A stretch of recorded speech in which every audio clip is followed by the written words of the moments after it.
আলহামদুলিল্লাহি রাব্বিল আলামিন। চুপ করে থাকে।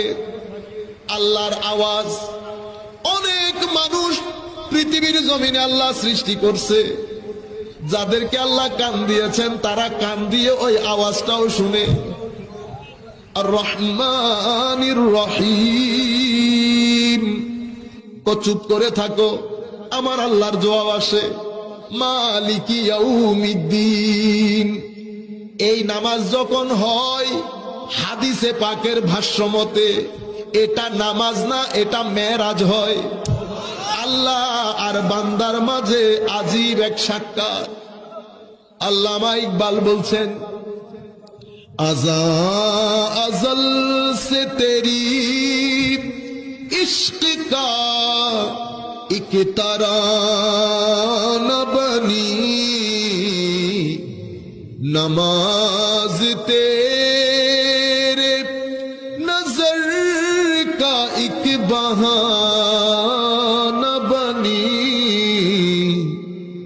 তো রোজে আজল থেকে আজান আশেকদের জন্য আল্লাহ পাওয়ার একটা গান,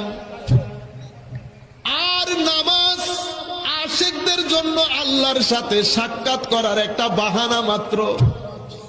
এই জন্য আল্লামা ইকবাল বলছেন, যেই ইমামের নজর নাই, এই নামাজও পড়িস না, এই ইমামের পিছনেও যাইস না।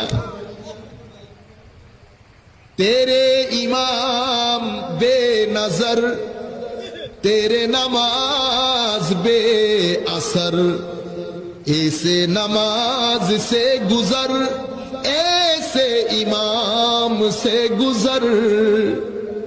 তো তোমার নামাজি ইমাম, যে ইমামের পিছনে তুমি নামাজ পড়ছো, হুজুরি না তার আছে না তোমার আছে, তো এমন নামাজ পড়িও না যেই নামাজের মধ্যে হুজুরি না থাকে। নামাজ সবাই পড়ে, কিন্তু নামাজের মধ্যে বিয়াদবি করিও না। এই জন্য সুফিয়ায়ে কেরাম বলছেন, কিছু নামাজি আছে মুকাররব। এরা কারা?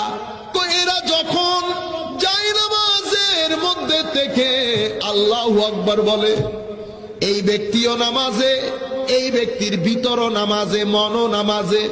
নামাজের মধ্যে আশেক মাশুকের এক আজীব খেলা চলছে।